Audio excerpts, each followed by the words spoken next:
Hi friends, అందరికీ welcome back to my channel. ఈరోజు మన వీడియోలో రెసిపీ వచ్చేసి నాటుకోడి పులుసు అన్నమాట. ఈ పులుసు అయితే చాలా స్పెషల్ అండి, చాలా బాగుంటుంది. సో నేను ఏ విధంగా ప్రిపేర్ చేస్తాను అనేది అయితే ఈ వీడియోలో క్లియర్గా చూపిస్తాను. Video first to end skip చేయకుండా చూడండి. ముందుగా ఒక కుక్కర్లోకి అయితే నేను ఇక్కడనైతే నాటుకోడి అనేది అయితే కేజీ వరకు తీసుకున్నానండి. పీసెస్ అనేవి అయితే ఈ విధంగా చిన్న పీసెస్ లాగా ఉంటే సరిపోతాయి. సో మంచిగా నీట్గా వాష్ చేసి అయితే తీసుకున్నానండి. ఈ చికెన్ అయితే కుక్కర్లోకి యాడ్ చేసుకుంటున్నాను. ఇప్పుడు ఇందులోకి వాటర్ అనేది వేసుకుంటున్నాను. కొంచెం చికెన్ మునిగేంత వరకు వాటర్ యాడ్ చేస్తే మనకి ఇక్కడ కరెక్ట్గా సరిపోతుంది. అలాగే 2-3 టేబుల్ స్పూన్స్ వరకు ఆయిల్ యాడ్ చేశాను. 1/2 టేబుల్ స్పూన్ పసుపు వేసుకొని కుక్కర్ పైన మూత పెట్టుకొని అయితే స్టవ్ పైన పెట్టుకొని ఒక 5 విజిల్స్ వచ్చేంతసేపు అయితే మంచిగా ఉడికించుకోవాలి. నెక్స్ట్ స్టవ్ పైన ఒక కడాయిని పెట్టుకొని అందులోకి ఆయిల్ యాడ్ చేసుకోవాలి. ఆయిల్లోకి 2 బగారాకులు, దాల్చిన చెక్క, జీలకర్ర, సన్నగా కట్ చేసి పెట్టుకున్న ఆనియన్, పచ్చిమిర్చి కూడా యాడ్ చేసుకుంటున్నాను. కొంచెం నాన్ వెజ్ రెసిపీలోకి కారం కానీ ఆయిల్ కానీ కొంచెం ఎక్కువ ఉంటేనే బాగుంటుంది కదా, అందుకే నేను కొంచెం ఆయిల్ అయితే ఎక్కువనే వాడుతున్నానండి. సో చూడండి, ఇప్పుడు ఇందులోకి అయితే కొంచెం పుదీనాకును కూడా యాడ్ చేసుకుంటున్నాను. పుదీనా వేసిన తర్వాతకి మనం వేసిన ఆనియన్, పచ్చిమిర్చి, పుదీనా మొత్తం పూర్తిగా మగ్గి గోల్డెన్ కలర్లోకి వచ్చేంతసేపు సిమ్లో పెట్టుకొని మంచిగా ఫ్రై చేయాలండి. ఈ విధంగా ఫ్రై చేస్తేనే చికెన్ రెసిపీలోకి బాగుంటుంది అన్నట్టు. చూడండి, మనకి ఇక్కడ బాగా ఫ్రై అయినట్టు తెలుస్తుంది కదా. ఇప్పుడు ఇందులోకి 1 టేబుల్ స్పూన్ అల్లం వెల్లుల్లి పేస్ట్, 1/2 టేబుల్ స్పూన్ పసుపు వేస్తే సరిపోతుంది. మనం ఇంతకుముందు చికెన్లో పసుపు వేసి ఉడకపెట్టినాం కాబట్టి చాలా పసుపు వేయాల్సిన అవసరం లేదు, జస్ట్ కొంచెం వేస్తే సరిపోతుంది.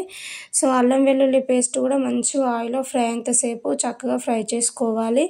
మనకు అది కాస్త ఫ్రై అయిన తర్వాతకి కుక్కర్లోకి వెళ్ళి అయితే చికెన్ పీసెస్ని అయితే సపరేట్ చేసి అయితే ఇందులోకి అయితే యాడ్ చేసుకుంటున్నాను. అందులో వాటర్ అనేవి తర్వాత యూజ్ చేయాలి.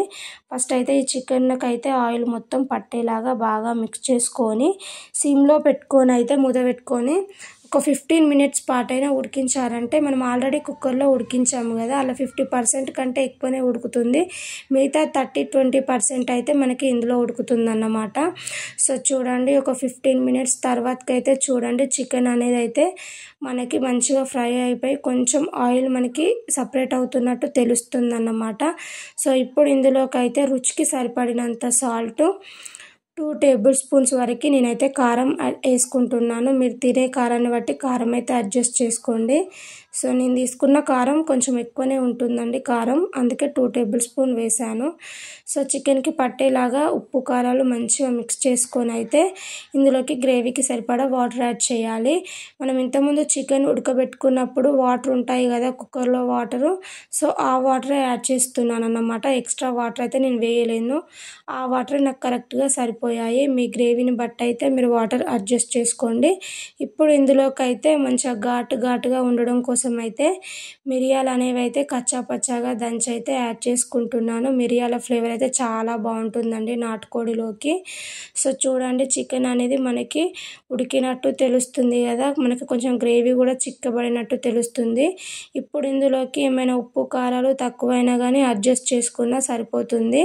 ప్లస్ చికెన్ కూడా ఉడికిందో లేదో కూడా చెక్ చేసుకొని లాస్ట్లో కొత్తిమీర ఆకును వేసుకొని స్టవ్ ఆఫ్ చేసుకుంటే సరిపోతుందన్నమాట. మన ఘాటు నాటుకోడి పులుసు అయితే ప్రిపేర్ అయిపోయింది. చాలా ఎమ్మీగా ఉంది టేస్ట్ అయితే. ఎవరైనా ట్రై చేయాలంటే డెఫినెట్గా ట్రై చేయండి. ముఖ్యంగా మన ఛానల్ని సబ్స్క్రైబ్ చేయండి. Thank you.